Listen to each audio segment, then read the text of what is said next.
Okay, Mopar Garage Fanatics. Well, that's just me. Anyway, in the garage is this 67 Dodge Dart GT 273 V8 car, but it's a rare 273 V8. On these convertibles, they made less than 250, 260 of these out of 38,000 GT models for 67. These sold like hotcakes because this was a new body style with a larger car, and they designed them to look like the bigger B bodies, the big brothers, the ones that costed so much more. So these sold particularly well because you could get a car that belied a more expensive car and get into it at economy prices. And you could go from the slanty 6 all the way up to the 383 by the end of 67. And here you have the 273 high performance. And again, just a low production figure. They really didn't make a lot of these.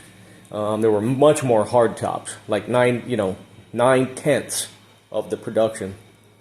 So anyway, let's have a quick look. Oh, one other thing I wanted to point out to you is it was hard to see over this mess. This is everything that's going on in this car. Once we get through here and completely rehabilitate this engine block all the way down, underneath everything, don't have to take it out. Got a process where it will be clean, scrubbed, degreased, ready to go, and completely painted. The whole car will be masked and wrapped to the floor. And you do the block, you might as well do all this stuff down in here and just clean everything up while you're there, and then finish off the K-frame. But that's all after cleaning the whole interior. We're going to detail that. That needs to be a little different. We're going to definitely do something with that. We're going to make that look new. And then, once we got everything, that'll be cleaned up, we're going to go through here and install all our new bits and pieces.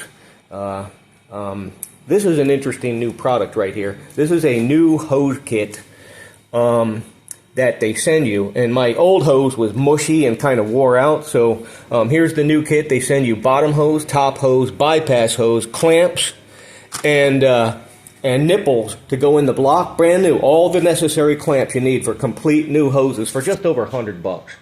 And I jumped at it. It's a good value. I don't want to go hunting the stuff down. Just send it to me. It's cool.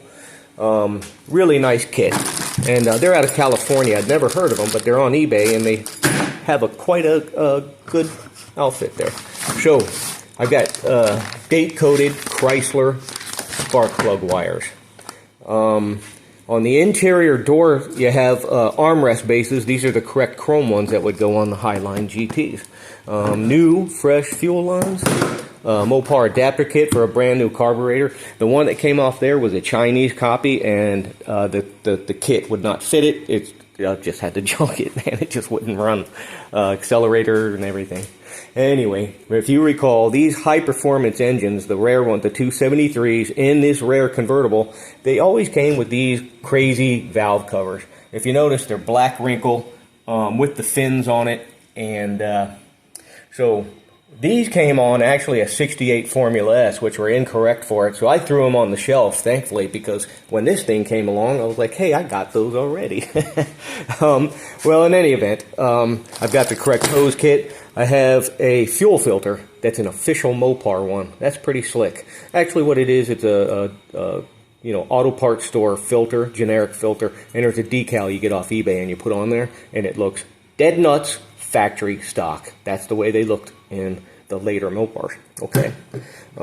These are window cranks. Those are the metal kind. If you recall these, they're not like the later Mopar with the black handle. These are the pretty chromed ones. And they're actually really beautiful when you see them brand new. Look at that. Yeah, that is a 67 window crank. In any event, we'll pop those on there. And then interior door handles, the new ones. I've got the correct Chrysler hoses, the heater hoses in here. And then all the decals that need to go on, valve cover gaskets for the valve covers. And also got the battery topper. And this comes with the yellow caps. If you reference the information, you will notice that the 67 high performance darts came with yellow caps. Got a Wix filter, some ZDDP to go in, super coolant, and we're going to do a higher water concentration. The engine already has a new aftermarket radiator, but we're going to still do the super cooling trick. It's got a lot of lubricants. I got these off eBay. This car has brand new door panels, but it was missing these. So these are a nice set. And what they did is they chopped the old door panels and sent them to me this way because they didn't want to drill them out. You got to drill out those rivets. So when I drill out the rivets, these are quite heavy, so I'm going to have to devise a system where I can actually at least put a couple contact points through each fiberboard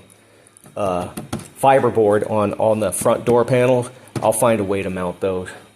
Even if I have to JB weld them, baby. No, just kidding. Anyway, correct. Look at this. Engine paint. This is farm tractor paint, and it's International Harvester Red. This is a dead nuts match to what Chrysler used in the factory for the red. It's a deep red. Some people call it a blood red. If you notice, this engine is painted incorrectly orange from back in the day, probably when they rebuilt it, because it was rebuilt. But I just gave it a quick squirt, and you see how the deep red juxtaposed against the orange. So, very, very, very correct. But the next time you see this thing, it'll be red and just beautiful. Okay. So, that's the parts inventory, everything that's going on the car, in addition to scrubbing, cleaning, and also I'm probably going to be taking out this rear seat. It's really, if I can't clean it, then I'm going to re-dye it, and I have this white. But anyway, the dash is nice. Steering wheel's very decent. I mean, the actual wheel is nice, but we're going to have to, I think I have another one of those maybe. So, if you see this area, see that shape? That's where those emblems are going to go. Here, let me show you. Okay. You see that area right there, and then there you go. That's how it goes, just like that. It'll go right on there. And that way we'll be official.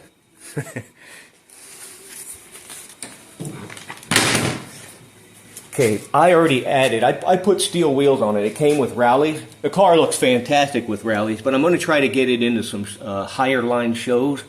And so what I did is I put a set of steel wheels, which have the wider wheels. These are 225/70s. 215/70s came off all around it. I put the 225/70s, and actually they look better, and the car rides better. And these are more approximated to what would come with the 5.5-inch factory wheels with the wide boot bias plies. So I'm not going to put bias plies on the car. These are beautiful tires, and I'm going to keep those wheel covers on for making it look official and stock, and try to get into some shows, and then when that's over, I'll slap them rallies back on, because the car looks really good with the rallies. Anyway, they didn't paint this thing. It's been reworked, whether it's a new piece, a repop, I don't know, but the GT emblem is good. It's an original one, and it's in good shape, but you can see some micro pitting on it. But these look like all new factory aftermarket stuff.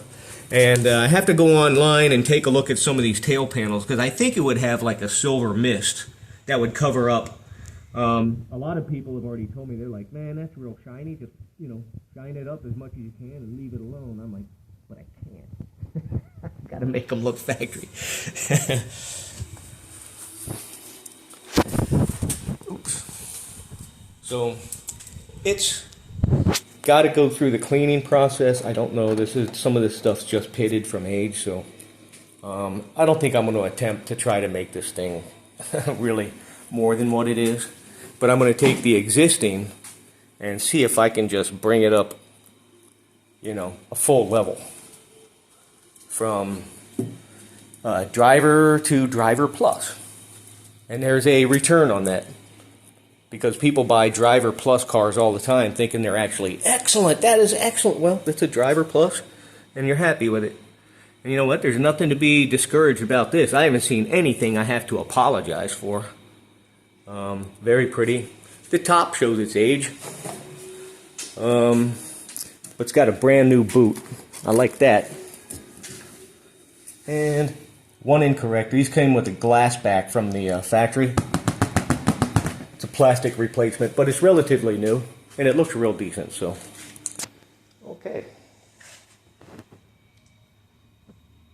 Well, cool. Well, there you have it. God's garage and my menagerie of little crapo parts to throw on this old girl, which there was only, less than 250 made out of 38,000 of them. This car represents about 0.5% of production. So it is ultra rare. And it's not special in and of to itself. It's just an old Dodge Dart with a little warmed over 273 4-barrel on it with a single plane intake. But it would go for a premium. If you make it look good, you got the whole range of prices. This will move more towards a premium in the price range, especially if you make it look really sharp, snap with all the factory equipment and make it like really bam, Whoever had it before has made a really good start at it, because here, take a look. And again, this does not have a treatment to it like I've seen them. There's usually like some black lines right there, for what I call from memory, but this would be open like this. But this is by far one of the coolest front grills on any Dart ever made, the 67, because it's inverted. Here, take a look down here. See how it's got that bend in the middle all the way through? It's an inverted grill. Very interesting metalwork and how they did that. Just really good design. And last thing before I jump off is take a look at the intake on that. That's another thing that makes this engine special, is they were concerned about putting, the carburetor and getting the air cleaner on there and get it to close under the hood. So they went with the lower one and they put a single plane intake. And what that does is, this car is probably not the strongest on the street, but what it is, it's more like a quarter-mile car. It's amazing how well these did. And if you put a decent gear in them, you'll get a, say like a 396 Chevelle, plain stock, and it'll just jump off the line and gap this thing. But watch, sometimes when you get these things running right, they'll catch you at the end and they'll beat you in the quarter-mile. It's a power to weight, the gearing, and also the camshaft in these engines. This engine doesn't even come alive until like 3,000 to 3,500. That's when it really starts pulling. And that's why people don't realize what these cars really were. Later, 68, 69, and 70, they were boulevard bruisers, something for the street, stoplight to stoplight. You had big power off the line. These cars were a different approach. These were like, you could take them to a track and you could beat a more expensive car because they set them up. And then check this out. This has got another rare thing. It's got a front torque box as well as rear torque box. So, front and rear is something you don't normally see. And then also, this has the rally suspension. It's got big spring packs in there.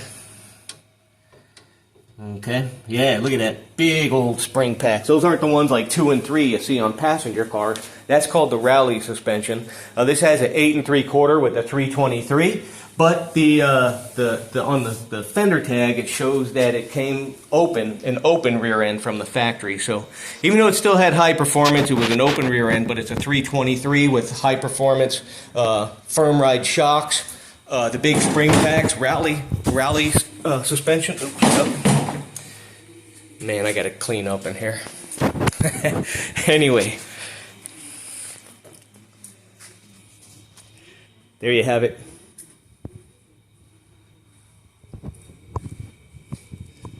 It may look like a total mess right now, but you'll see it when it's done. It's gonna be pretty.